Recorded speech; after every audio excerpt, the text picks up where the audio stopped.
અંબાજીના જે પાડલિયા ગામ છે ત્યાં ઘટના બની 13 તારીખની આ ઘટના છે કે જેમને આખા ગુજરાતની અંદર સવાલ ઊભો કર્યો કે શું ખરેખર આદિવાસી સમાજના લોકોનો વાંક હતો કે પછી પોલીસનો વાંક હતો।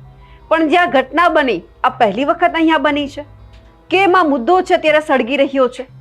જ્યારે આદિવાસી સમાજના એ લોકો જે વર્ષોથી એ જમીન ઉપર રહે છે એમણે અનેક વખત સરકાર પાસે એવી માંગણી કરી હતી કે અમે જે જગ્યા ઉપર રહીએ છીએ જમીન છે અમારા નામે કરવામાં આવે, પણ સરકારે એમની વાત ન માની અને એ પછી આ ઘટના સામે આવી છે। હવે ખરેખર અત્યારે જે બન્યું એ અત્યારે બનવા માત્ર હતું કે પછી આમની પહેલા પણ ક્યારેક ભણકારા વાગી ગયા હતા કે ક્યારેક ને ક્યારેક તો આદિવાસી વિસ્તારના જ્યાં લોકો છે અને જે પોલીસ છે એમની વચ્ચે ઘર્ષણ થવાનું હતું।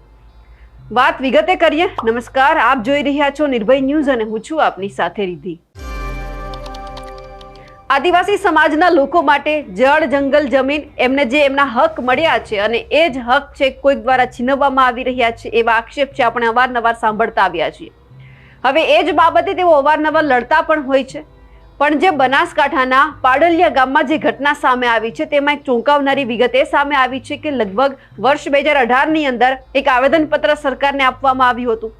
સરકારને વિનંતી કરવામાં આવી હતી કે અમે જે વર્ષોથી આ જમીન ઉપર રહીએ છીએ, જે પાડલિયા ગામની જે સીમ વિસ્તાર છે કે ગામની જે જમીન છે એમના ઉપર અમે રહીએ છીએ, તો એ જે જમીન છે 7/12 છે એ અમારા નામે કરવામાં આવે, આ જમીન અમને આપી દેવામાં આવે, કારણ કે અમે વર્ષોથી અહીંયા રહીએ છીએ અને નિયમ પણ એવો છે કે જે જળ, જંગલ, જમીન જેમના માટે આદિવાસીઓ હંમેશા લડતા આવ્યા છે, જે જમીન ઉપર રહે છે એમના નામે કરી દેવામાં આવે। અને આ જ બાબતે વર્ષ 2018માં સરકારને વિનંતી કરવામાં આવી હતી, તેમ છતાં સરકારે એમના ઉપર ધ્યાન ન આપ્યું। 2 વર્ષ પછી ફરી એક વખત આવેદનપત્ર આપવામાં આવ્યું કે જે અમે લોકો જે જંગલની જમીન ઉપર રહીએ છીએ, જે વિસ્તારમાં રહીએ છીએ ત્યાં અમને રોડ રસ્તા બનાવી દેવામાં આવે, અમને પાયાની સુવિધા આપવામાં આવે, કારણ કે અમે વર્ષોથી અહીંયા રહીએ છીએ, અમારી પાસે બીજો કોઈ આશરો તો છે જ નહીં, જ્યાં વર્ષોથી રહીએ છીએ એ જ બસ અમારું ઘર છે। ત્યારે પણ સરકારે ધ્યાન ન આપ્યું અને એ પછી જ્યારે 10/10/2025ના રોજ એક આવેદનપત્ર આપવામાં આવ્યું, કલેક્ટરને કહેવામાં આવ્યું કે જે અધિકારીઓ ફોરેસ્ટના છે એમને અવારનવાર નોટિસ આપીને હેરાન કરે છે એમની સામે તમે કાર્યવાહી કરો, કારણ કે અમે જે વર્ષોથી જે જમીન ઉપર રહીએ છીએ અમારી છે, તમે અમારા નામે કરી દો। તેમ છતાં સરકાર નહોતી કરી અને એ જ પછી જે 2 મહિના પછી એટલે કે 13/12/2025ના રોજ આ ઘટના સામે આવી કે જ્યાં વનકર્મી અને જે આદિવાસી વિસ્તારના લોકો છે તેમની સાથે ઘર્ષણ થયું। એટલે સવાલ એ થયો કે 2018થી એના જે લોકો છે એ આવેદનપત્ર આપી અને સરકારની સામે લડતા હતા। સરકાર આમ કહે છે કે અમે બધા જ લોકોની ચિંતા કરીએ છીએ, તો પછી સરકારને જ્યારે વિનંતી કરવામાં આવી તો સરકારે કેમ ન એ વિનંતી સાંભળી? અનેક વખત આવેદનપત્ર આપવામાં આવ્યું છે। આજે ફરી એક વખત એ જ વાત સામે આવી છે કે વર્ષ 2018ની અંદર જે અમે લોકોએ આવેદનપત્ર આપ્યા હતા, જો ત્યારે માંગણી સંતોષી લીધી હોત તો પછી આજે આ આખી ઘટના સામે જ ન આવી હોત। જે આદિવાસી વિસ્તારના લોકો છે એમના દ્વારા ક્યાંક તીર કામઠા પણ ન ચાલ્યા હોત, પણ સરકારે 2 મહિના પહેલા પણ એમની માંગણી ન સાંભળી, એટલા માટે આખી ઘટના સામે આવી છે। હવે આ જ બાબતે ત્યાંના જે સ્થાનિક આગેવાનો છે, એમના જે કાર્યકર્તાઓ છે આદિવાસી સમાજના, તે શું કહી રહ્યા છે તે પણ સાંભળીએ।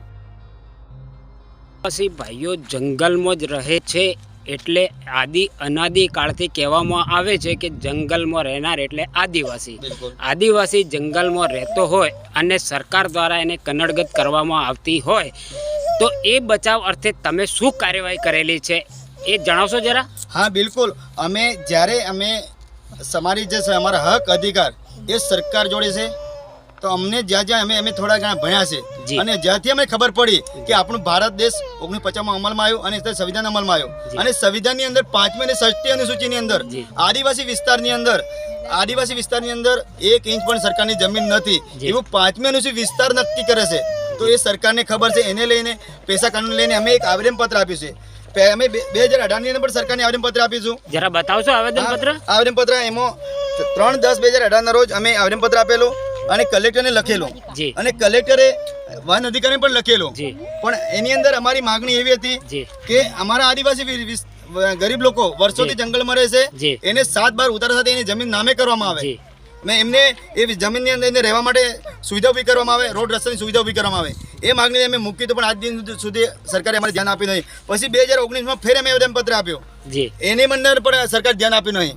2022માં ફેર આવેદનપત્ર આપ્યું, એની અંદર પણ સરકારે અમારી જંગલ જમીન ઉપર કોઈ પ્રશ્નનું નિરાકરણ લાવ્યું નથી। હમણાં 2025ની અંદર પ્રાંત અધિકારી, કલેક્ટર શ્રી અને વન સંરક્ષણ નાયબ વન સંરક્ષણ અધિકારીને પણ ડીઓને પણ અમે આવેદનપત્ર આપેલું। એની અંદર મારી માગણી એવી હતી, દાંતા તાલુકાની રેન્જ ફોરેસ્ટ ઓફિસ દ્વારા વારંવાર દબાણ દૂર કરવા નોટિસ આપનાર અધિકારી વિરુદ્ધ બંધારણની જોગવાઈની કલમ 13(1), 13(3) એ અને હેઠળ વન અધિકાર 2006 ના કાયદા હેઠળ કાયદેસરની કાર્યવાહી કરવા અને વન અધિકાર 2006 ના મુજબ કબજા ભોગવટા મુજબ વિસાવને જંગલ જમીન કાયદેસર કરી નામે કરી આપવાની અમે આવેદનપત્ર આપેલું હતું. એની કોઈ કાર્યવાહી કરી નથી અને એ અમે આપી છે 10/10/2025 ના રોજ. ઘટના ઘટી છે 13/12/2025 ના રોજ, 2 મહિના પછી. તો ખરેખર સરકારે એક નામદાર કલેક્ટર શ્રીએ અમારી આ જંગલની જમીનની માગણી પૂરી કરી હોત તો આ પ્રશ્ન ઊભો ન થાય. તો એનો મતલબ એ કે રેવન્યુ ડિપાર્ટમેન્ટ અને ફોરેસ્ટ ડિપાર્ટમેન્ટ મળીને અમને આદિવાસીને બે કરવાનું આખું ષડયંત્ર રચી રહ્યા છે. એ અમે અત્યારે અમે સંગ્રહ અને હવે નહીં અમારે શું કે તમારે બંધારણ હાથમાં રાખવું પડશે. અમે કાયદો પણ અમે હાથમાં રાખીને અમારે કાર્યવાહી કરવી પડશે. હવે સવાલ એ થયો કે અત્યારે સરકાર મૌન છે, આ મુદ્દે કંઈ જ બોલતી નથી. પોલીસ કર્મચારીઓ પણ હવે આ જ બાબતે કંઈ બોલવા તૈયાર નથી. હવે ત્યાંના બનાસકાંઠાના એસપી હોય તેમનું પણ કોઈ નિવેદન નથી. પણ સવાલ એ થઈ રહ્યો છે કે જો આદિવાસી સમાજના લોકો દ્વારા આવેદનપત્ર આપવામાં આવ્યું હોત અને એમના ઉપર જો કલેક્ટરે ધ્યાન આપ્યું હોત તો આજે આ માથાકૂટ જ સામે ન આવત અને આ મુદ્દો છે આખા ગુજરાતમાં ન ફરત, આદિવાસીઓ મેદાનમાં ન આવત. પણ હવે એ જોવાનું છે કે આદિવાસીઓને જ્યાં છંછેડવામાં આવ્યા છે એ હવે કોને ભારે પડે છે. કારણ કે જે રીતે હવે માંગ કરવામાં આવી છે કે એક વખત અમારી જ્યાં ઘણી બધી માંગો છે, હજી હવે વિધવા મહિલા છે તે પણ સામે આવી છે, એ પણ એવું કહી રહ્યા છે કે ફક્ત અમારા ઘર ઉપર જ કેમ આ થઈ રહ્યું છે. હવે આ બધી જ બાબતે આદિવાસી સમાજના લોકો એક પછી એક ભેગા થઈ રહ્યા છે. હવે આગળ શું થાય છે તે પણ જોવાનું છે. અમારા અહેવાલને લઈને આપનું શું માનવું છે કમેન્ટ કરીને ચોક્કસથી જણાવજો. સાથે જ અમારી નિર્ભય ન્યૂઝ ચેનલને લાઇક, શેર અને સબસ્ક્રાઇબ કરવાનું ભૂલશો નહીં. નમસ્કાર.